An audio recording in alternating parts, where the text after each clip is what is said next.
কংগ্রেস নেতা রাহুল গান্ধী এক কথায় তুড়ি ছুড়লেন, রীতিমতো ধুয়ে দিলেন ভারতের প্রধানমন্ত্রীকে।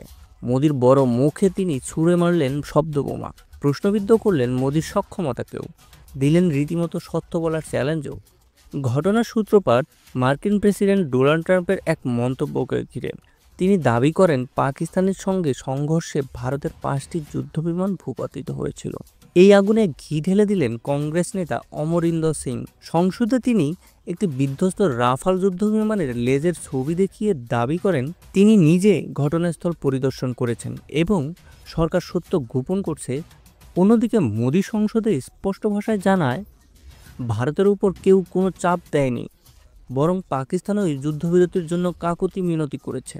তবে বিরোধীরা থেমে নেই। কংগ্রেস নেত্রী প্রিয়াঙ্কা গান্ধী পেহেলগামের নিরাপত্তার ব্যর্থতা নিয়ে প্রশ্ন তোলেন।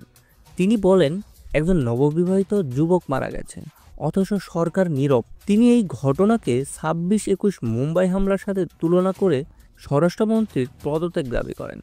বিতর্ক ছড়িয়েছে অন্যত্রও। গোপন অপারেশন মহাদেব এর নামে নিরীহদের হত্যার অভিযোগ উঠেছে।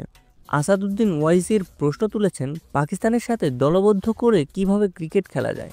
এর মধ্যেই ট্রাম্পের লেখা একটি চিঠি নতুন করে কূটনৈতিক চাপ তৈরি করেছে, যা তিনি পাঠিয়েছেন এক খালিস্তানপন্থী নেতাকে। আন্তর্জাতিক মহলে ভারতের অবস্থান নিয়ে উঠেছে প্রশ্ন। সব মিলিয়ে রাজনৈতিক থেকে কূটনৈতিক মহল ভারত এখন এক গভীর প্রশ্নের মুখোমুখি।